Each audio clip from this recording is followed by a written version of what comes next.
Everybody's pissed. Everybody's pissed now. At the hands off rally, I was amazed that people barely old enough to understand, just old enough to understand politics if they're trying, to people that were obviously MAGA supporters turned against Trump, people in wheelchairs. I swear to God, there were people in their 80s and 90s, lots of them at the Kansas City rally. And I was, I mean, part of me is very excited and heartfelt, to see them there. That's wonderful. On the other hand, what the hell? What the hell do we have to do this for? We've done this. Us older people have done and done and done this. And I was standing in a row of women who look at me as a young person. And I'm like, this is the meme. Only there are dozens of them, of women and men and farmers and young people alike, all saying, this isn't what we signed up for, or we didn't sign up at all and we won't stand for this. So at least, I won't say at least, that's very fatalistic. So we're making good progress. We're making good progress in that if Trump and Elon Musk are trying to blow up our economy and destabilize America for their own agenda, at least, dang it, I did it again. Instead, we are fighting back at the local level. And so, I mean, it's what Cory Booker said. He said, and I mean, he said it much more nicely. He inferred it. And I'm going to say it really bluntly. Don't blame your Democratic leaders. Don't blame our representatives who don't have majority votes anywhere at the moment, who don't have the ability to win an argument in either House or Senate. And that's our fault. That's our fault. That's the people's fault. Cory did not say that. I'm saying that. Politics start local. They don't start at the top and trickle down. That's like a Republican myth. You don't start at the top and trickle down. You start at the bottom. Well, you do if you're super rich and you could buy your seats. But in the real world, or at least the way it should be, in the way I believe our founders designed our Constitution to uphold the idea that there are never going to be kings in America and that the people can always succeed, but they have to start at the root level. So here we are. I'm volunteering in my own community. I am coming out. I got a screwed up knee. I have knee surgery next May 8th. May 8th, next month, in a month. And a month from tomorrow, knee replacement surgery. I already had knee surgery. This is frightening. I'm gonna have a big old scar. But you know what? Thank God I at least still have my Medicare. It came 3 days late, but it came. And my Social Security, Medicare, it's all tied together. The reason I have the time to put into all of this and work on my book is because when I got COVID, I developed lymphocytic colitis, and that was devastating enough. I haven't been able to get rid of that. But then I also broke my foot and my knee, and I've had knee surgery, and I'm getting a knee replacement. So it's been a rough go, but it did give me the opportunity to really knuckle in on my book. And so the new publication date is June 1st, and it slowed down because it got bigger. I do want to say I'm very excited to feature Jessica Rigney heavily. She is a wonderful writer who is actually teaching a writing course I just found out, and I don't have that information right now, but I'm going to add it into the description of the video. If you would like, you can, it's for $180, you can um, really dive in and learn how to express yourself more deeply. And uh, I'm not sure how to explain it, just that she's a unique person and a yogi master to boot, who's well versed in many arts. And I'm using her photography with um, uh, it's poetry, but it's also more like thoughts and inspirations as the heads of many of the chapters of my book, as well as some work from Sean Carpini. And um, I find his writing fascinating, and um, his writing about feminist issues from a male perspective, as well as a Yaqui, I was going to say Hispanic, but in Native American perspective is very interesting. So a couple of shout outs to people that are featuring in the book. Um, and did you go to a rally? Did you? This is the first one I've been to, honestly. This time I've been to tons of rallies, but because of my knee, I was letting other people do the heavy lifting. But last week got so serious that I woke up. I went, I had my husband drop me off and pick me up. I mostly stood in one spot. Like, I can do this. I can find a way to do this. Buses run downtown to most places that you live to. If you don't take the bus, don't be scared. Buses are fun. You can take the bus. Um, Buses are inexpensive. Um, and they run all day long, so you can hop back on whenever. In Kansas City and many cities, you can hop on a scooter on the corner and scooter your way down there, and decide what to do from there. But in any case, um, there have been no outbreaks at any of our rallies. Everything's been very peaceful. Uh, we just don't want to see our institutions dismantled. My son's friend has seen over $30,000 disappear from his 401k. So has my husband, seen a lot. A lot of people have lost much of what they were going to retire on. Uh, so we're told bite the bullet, short term pain for long term gain, while Trumpster Fire golfs. While Trumpster Fire literally golfs, markets are just destroyed. Investments are gone to the tune of several $1 trillion in America alone. He's bankrupted everything he's ever touched and been sued for the other things like Trump University. It's absurd. I'm laughing, but it's not funny. But it's funny, but it's not funny. This Stop laughing. It's the real world. Okay, this is actually happening. It's actually happening.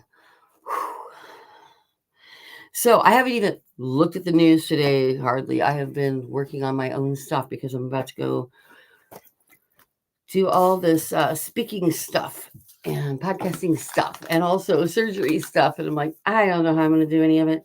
I really need some help around here. I swear to God.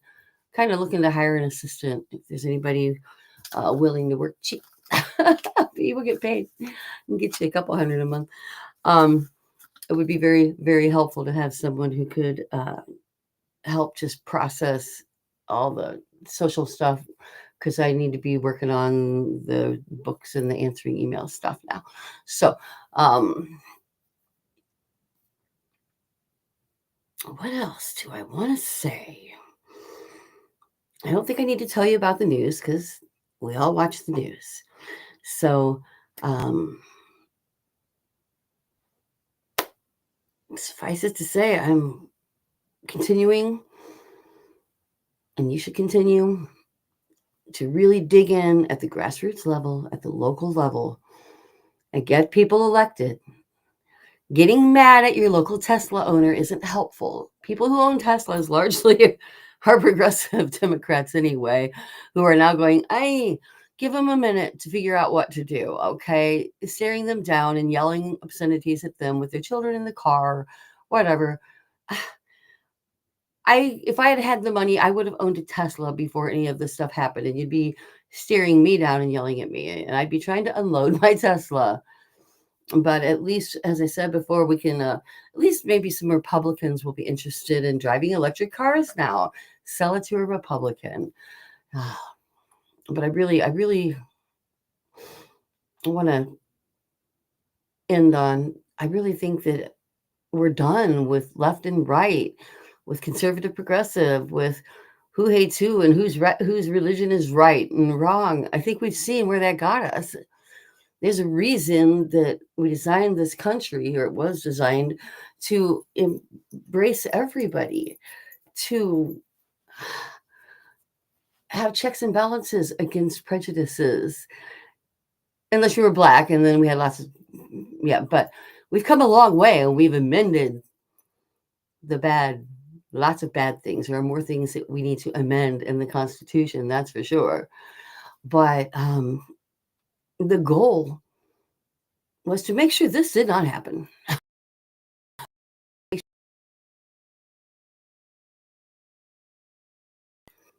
A couple hundred years plus developing institutions that work for the people, voting on them, amending them, whatever, to see them just dismantled. It comes down to, I started to say it in one of my last live streams, and then I realized I didn't finish. I started, then I tangented off. I said, like, people who don't know history, and then I never came back and finished that thought. We are living in a time where, like, I'm 60 years old. My mother wore dresses made out of flour sacks. They'd get the flour, and then they would take the sacks made out of cloth and sew it together. And the flour companies would give on their flour bags, because they knew people were doing this, because there was so little money. There was so little resources. We were growing victory gardens, not because everybody wanted to be a gardener, but because they like to eat and they have families. It was tough. People died. Whole families of 5 brothers died. There's a ship named after them. Is it the Wilkinsons or something like that? Before they decided not to put siblings together on the same ships to lessen the chance that a family would lose everybody. It was rough. My friend's dad, he has just passed away at 101 years old, or 100 years old, 100, maybe it's 103 actually. Anyway, over 100. And he and his brother both went into Iwo Jima, and he made it back onto the boat and found out that his brother had died below decks, and he didn't even know they were on the same boat. They were lucky to get out of there. There was hardship. And then what happens is they tell us, we hear our grandparents' stories. We hear our parents talk of how hard it was to be the kids at that time, and talking about blackouts and air raids and things like that, and fear. And then we grew up in the nuclear Cold War, right? Following, at the same time we hear about all these things, I grew up hearing about, us boomers. I'm 64, last year of a boomer.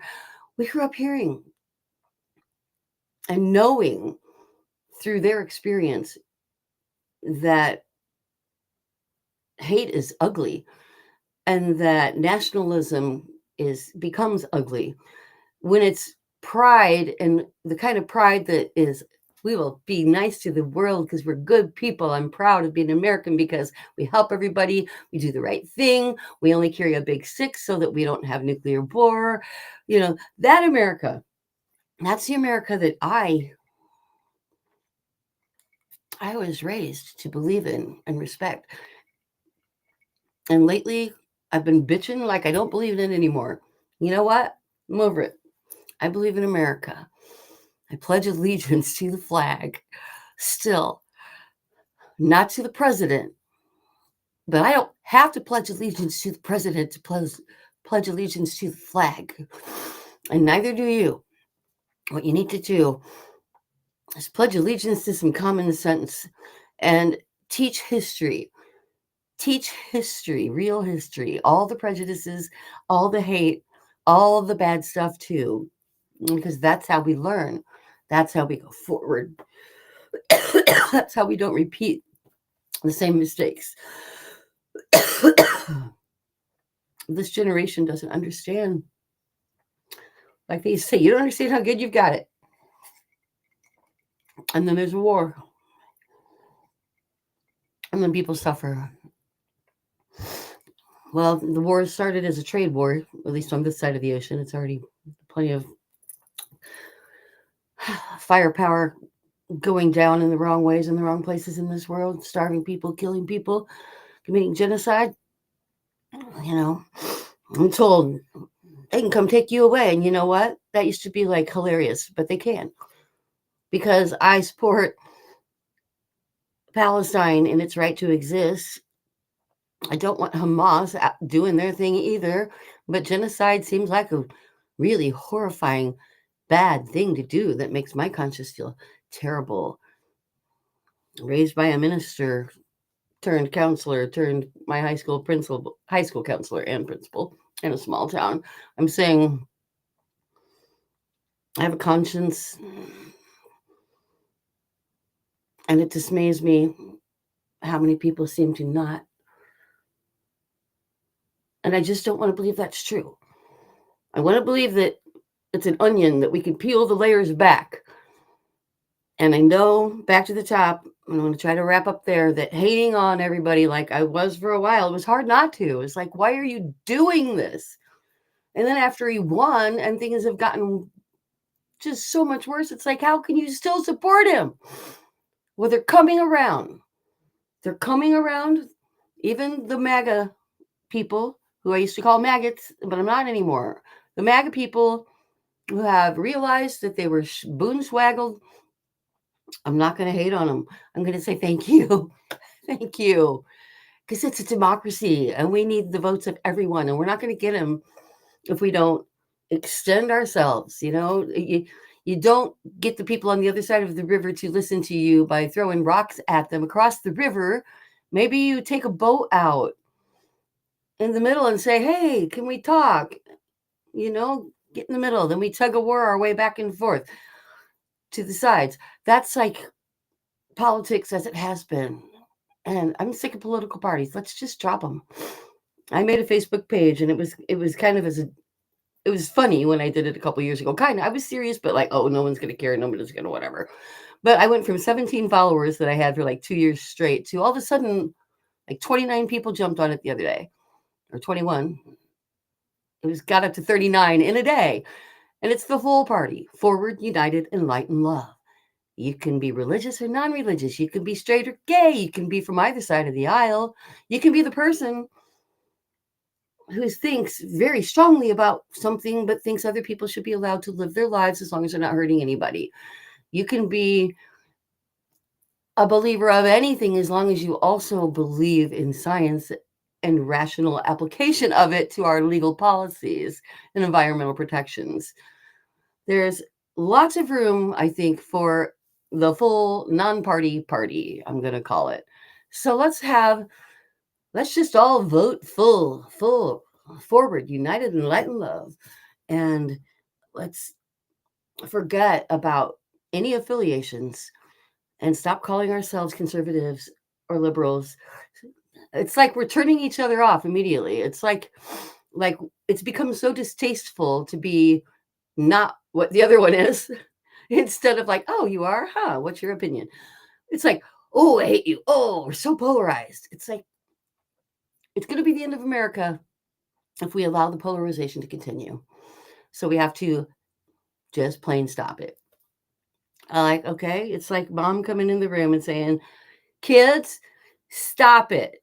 I'm going to count to 3. America, I'm going to count to 3. And I want you to stop it. Trump, Elon Musk, 1, 2, 3. Did it work?